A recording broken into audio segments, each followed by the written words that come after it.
Grant, if you break her heart, it's still early days, but if you break her heart, I'm gonna kick your ass. I'm gonna find you and I'm gonna kick your fucking ass. Ta valise est prête, rends les choses faciles et sèche-moi ces larmes de crocodile. Hi everybody, welcome back to my channel. So here we are on week 2 of The Bachelor season 29.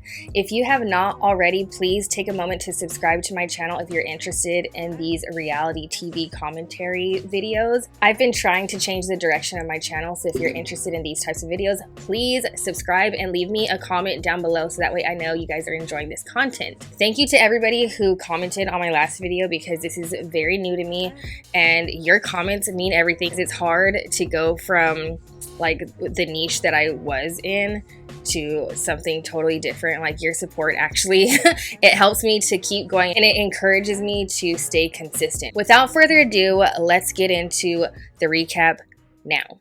So it's week 2, as I said, and on this episode, the girls are going on a group date. And so the group date for this week is that everybody is going to go play basketball with Grant, which for me personally, I would hate that. Like, keep me, don't call my name. When they get to the basketball court, Grant is there and he has these kids there who are going to coach the girls on how to play basketball because he kind of wants to see how the girls interact with kids because having kids is very important to him and he wants to kind of get an idea of like, you know, are you comfortable around kids? So the girls are going to be split up into 2 teams to play a game against each other. But first they're coached by the kids and they have to do a slam dunk contest. So it's Zoe's turn first. And before she does her, shoots her shot, literally and figuratively, she pauses and she's like, I'm going to take this time actually to forfeit my slam dunk. And I'm going to actually pull you to the side, Grant, so we can like chat for a little bit.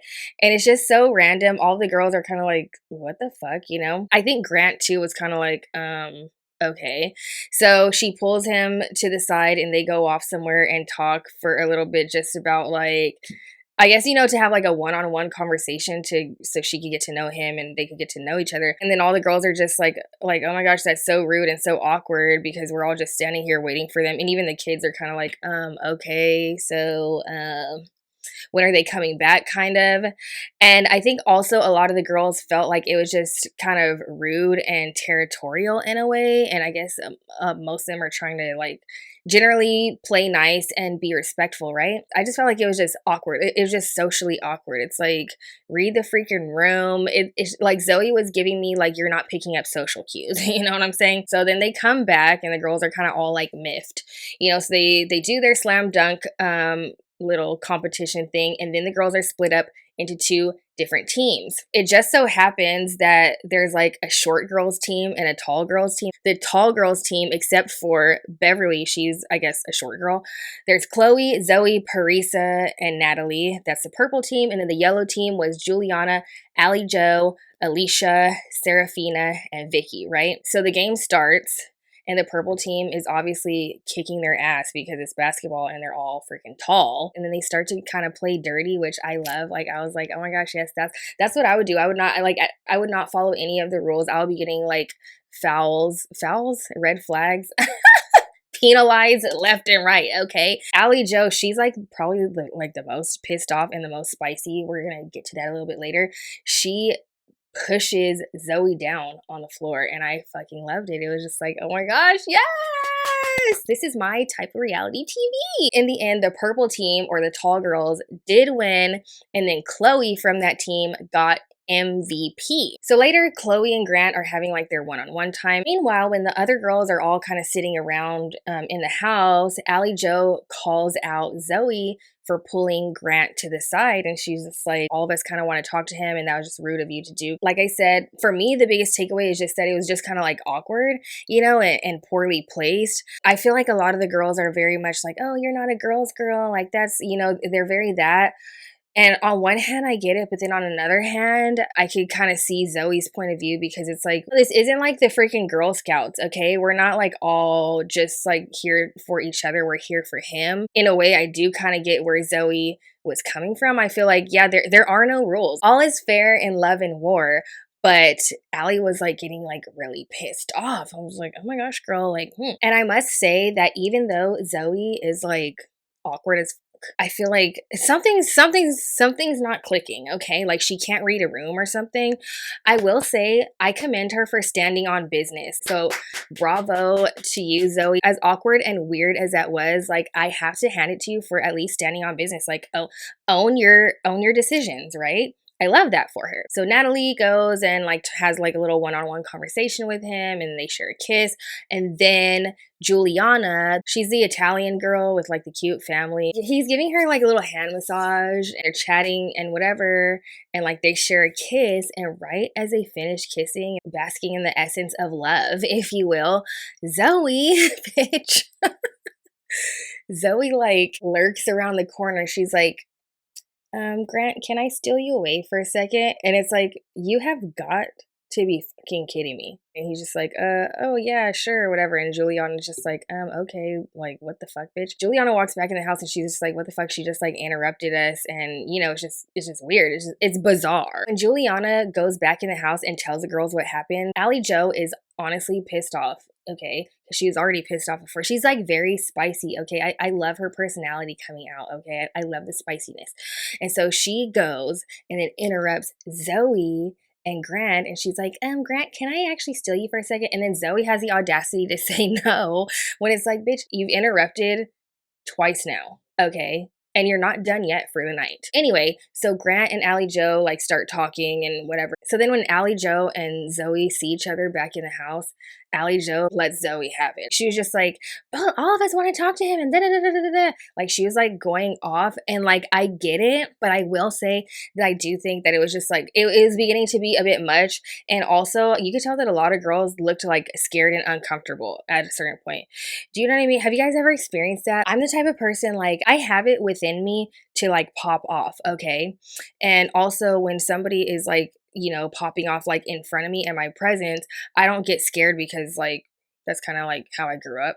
So like I'm not like shooketh, but there are certain people and certain personality types where they're not used to that. So they actually like physically get like you could tell that they're getting physically uncomfortable and scared. And I feel like a lot of the girls were getting like physically uncomfortable and scared where at first they were kind of like on Allie Joe's side, but then when she just went off like that, I felt like they were just kind of like taken aback. Allie Joe, I'm rooting for you, girl. I get it. Like Zoe is like, you know, she's like trying everybody here, right?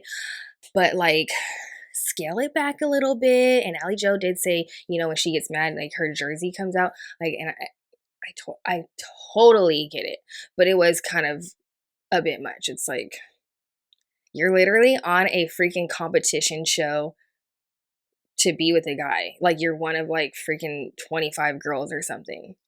Like, calm down. Okay. So at the end of this night, Natalie gets a rose, and I believe, I'm not sure if it's the same night or the next night. I forgot. My timeline's a little bit confused, but it's time for Grant and Alex to go on a date. So Alex, she is a girl who won on the first week, who won the first impression rose, right?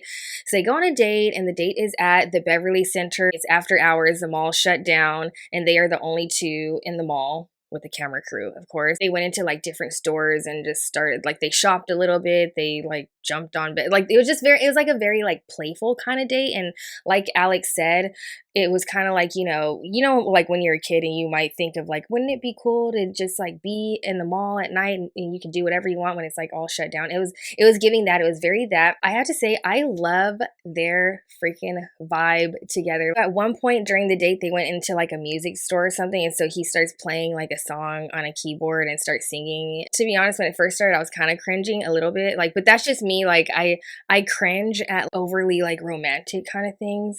But that's just like my own complex, I guess. But I felt like they were connecting. And then at a certain point, I got a little bit emotional. I was like, oh my gosh. I think because I was like looking at Alex's face, I like got a little bit emotional. I was like, oh my gosh, this is actually like very cute. Like I love this for them. And I could totally tell that Alex loved it. I like their dynamic because I feel like they can like be goofy together and he can be that way too. And I feel like they connect in that way. But then I also feel like when it's time to have like a serious conversations, then they also connect in that way too. There was a moment where like they sat down and they were just chatting, and Alex had mentioned how she kind of had not an ideal upbringing. She wasn't raised by her parents. She's estranged from her mother, and she was raised by her grandmother, and that's what made her get into the field that she's in, because she wanted to help kids and be there for kids in a way that nobody was there, or that her own mother, I would say, wasn't there for her when she was growing up. And it was so like, oh my gosh, it actually made me like a little bit emotional. She was really opening up to him about like her trauma. And I thought that it was adorable how he said that the good thing is that when you have your kids and you get to raise them however you want, you know, basically like you get to break the cycle of whatever it is that you went through. You get to raise them however you want and give them the things that you didn't have. And I just thought that was so cute. So at the end of the date, they slow danced to Cat Power Sea of Love. I was like, oh, this is too much. I'm dying, because that was like one of my wedding songs. Oh my gosh, I love Alex for him. Protect Alex at all costs. Like, Grant, if you break her heart, it's still early days, but if you break her heart, I'm gonna kick your ass. I'm gonna find you and I'm gonna kick your fucking ass. So in the next segment of the show, the other 10 girls go on a different group date, and they get to the location, and Mario is there singing, "Baby, you should let me love you, love you, love you, love you." You know, that Mario. So on this date, the challenge for the girls was that they have to make up a song and a dance and do like a little performance. They're doing like their song and their dance. A lot of it is cringe, you know, because it's like, you know, incohesive kind of little poems that they wrote and whatever. And Rebecca, okay, my girl Rebecca did good. Like, she could sing, you know, she did good, but like she made me a little bit uncomfortable, made me like cringe a little bit, but also like I loved it at the same time. And I was like rooting for her. I was like, oh my gosh, like I like her. Like, she's very like quirky. Like, I like her. And another thing about Rebecca that I like, which is so random, she has such a unique look, and like I love the shape of her eyes and everything. And this is so random, but to me, she looks like an illustration. Okay. She looks like an illustration of a girl that's like on an Escada perfume bottle box, an Escada illustration on a perfume bottle from like the early 2000s. If you know what I'm talking about, like, doesn't she look like that? Or she looks like, who does she look like? Or she looks like an illustration, like a character who would be like on Daria or something, you know? Next, on Carolina's part of the date, she did like another like incohesive little like song. She did do like a Spanish half of her song, and I feel like since she did that, and because it was in Spanish, I was like, oh, okay, like I see what you did there. Like, it was very cool. I feel like it just sounds better like in Spanish, I guess. She actually ended up winning, okay, and so she had one-on-one time with Grant, and honestly, like, her one-on-one time was like kind of cringe because they were like on a stage like in front of everybody, and she was like dancing with him, and oh yeah, she was like dancing while Mario was singing, and then like at one point she like straddled him and started like making out with him in front of the crowd, and it was just like awkward. But all the girls were like so pressed. So when they all go back to the house, the girls kind of let Carolina know. Carolina's like oblivious to the fact that everybody's like mad at her, okay, I guess for some odd reason. I don't fucking know. I don't get it. I don't understand. When Rebecca comes back from her one-on-one time, she's like, yeah, like there's like a certain vibe, and Carolina's kind of like I said, like she's oblivious to it. And I guess the girls kind of let her know, like, yeah, we did feel some type of way just because, you're like, straddling him and making out with him in front of us, like when you won the challenge. Carolina, like, she was like happy and excited and whatever that she had won, but she's like, this is like putting a damper on my happiness because I kind of unintentionally made you upset you guys, and so now I feel guilty. So then she feels all guilty, and then she like starts crying. I knew that it was coming, but when this was happening, when the girls were kind of like telling her like, oh, you were doing that, I was like, don't let them break you. Don't let them break you. Do not fucking let them break you. You better not start fucking crying. If anything, like my emotion would be like annoyed, and I can't control how people react in their own emotions. Everybody's emotions and the way that they react is like totally valid, okay? But it's like, that sounds like a personal problem to me. Again, I'm new to the bachelorette world, okay? I don't know like the bachelor etiquette, you know what I'm saying? But it's like if I'm on a show like that, I don't give a like this isn't a freaking sorority. Like that would be like my mentality. So last week when Latia and Grant first met, he kind of said something to her to the effect of like, you're so beautiful that I bet you never get told no. So when Latia has her one-on-one time with Grant, she's like, you know, last week you told me that like I never get told no, and I have to say that I kind of took issue with that basically because I get told no all the time. And off like right away, I'm gonna be honest with you guys, like right away when she brought that up, I was kind of like, bitch, what the fuck? Like, you're like mad at him for that? Like, how is he ever supposed to know? Like, obviously, he means it in a way like, oh, you're so beautiful that you must get everything that you want. She like took it to heart. But, you know, I think he was very understanding and he did apologize. She starts crying and everything. She's like, I get told no all the time. I've been like, you know, I was told no by my ex. I want to be married and I want to have kids and I want to have a family. And I always get to the point where I'm dating a guy. I fall in love with him. By the time I say that I actually do want marriage, like he says that he doesn't want that. And it's like too late. I kind of didn't understand that because I felt like because she was basically saying like she always ends up with guys who like don't want to get married at all. And I feel like isn't that like one of the first conversations that you have with somebody? Like how do you get to the point of all the way of like falling in love and then you guys discuss like whether or not like you want to whether or not you want to get married or have kids one day. I don't know, I thought that was weird, but then maybe I'm missing something. I don't fucking know. Grant was very empathetic toward her and she did end up getting a rose. In the midst of all this, Bailey, the girl who, you know, with the bob, who like put the like little short, or with the bob, I should say, she is crashing the out because she feels like she didn't win the challenge. She didn't get a rose. And then on top of that, like when she was like talking to Grant one-on-one, Chloe came and interrupted her. And it happened to be at a point where she was like kind of opening up to him and like she started crying because she had already started to crash out. She was starting to mentally crash out. I hated that for her. Have you ever been mentally crashing out for some reason and you're in a group setting and everybody's like laughing, having fun, partying, like,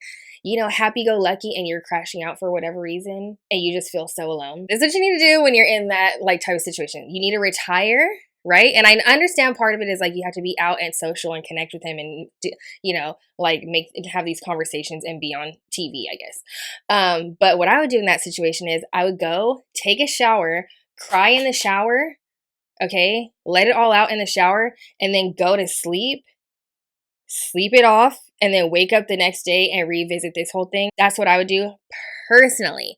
Or I would just leave because I literally felt like she was like crashing out. Word of the day, phrase of the day, crashing out. So at the end of the night, they had the rose ceremony and then 4 girls went home. Rebecca, she went home, which I was so sad about because I wanted to see more of her. And like I said, I do really enjoy her look. I know that that's kind of random, but I don't know. I liked her like essence, and she always kind of says like kooky kind of spiritual like woo-woo things, but I liked her. I wanted to see more of her and I was disappointed that she went home. Alicia went home, which I was kind of shocked. I mean, she didn't get a lot of camera time this episode, but then I feel like on the first episode they really connected. Ella, the Asian girl, went home, which I was sad about too because I liked her vibe. And I did forget to mention, just because, you know, for the sake of time, they did have one-on-one time and she wrote him like a letter and he kept it and then he still sent her ass home, which is really sad. But I'm sure obviously it is, you know, 4 girls have to go home out of like 20 girls. Somebody got to go, you know? And then Vicky, the bottle girl, the bottle girl, went home. So that was that episode. I'm in it. I'm hooked. Like I think I'm a bachelor girly. Like I look forward to Mondays now. I do try to get these out like in a timely manner. Like I watched the episode on Monday night and then I don't film it. I guess I could in theory film it right away, but I hate filming like super late because then I start to like crash out. I get like this weird like anxiety when I film at night and then I'm done filming and it's like I can't explain it. It's a weird thing that happens to me, but like it's like not good for my mental health. Okay, and then so the best time for me to film these are like the next day in the afternoon, and so I usually get it out, or it's only video number 2, but I try to get it out by Wednesday. But I'm trying to figure out like a quicker timeline so that way I could get my thoughts out and on video faster. And I've even tried to like talk quicker so that way I could just make a quick video. But then when I get to talking, like, I just, you know, and then I have to edit this long ass video. So anyway, let me stop now, as a matter of fact. So if I am not here, I'm on Instagram, I'm on TikTok, I'm on Facebook, and that's it for this video. Leave your comments down below and let me know what you thought about this week's episode, and then I'll see you guys next week. Thanks for watching. Bye.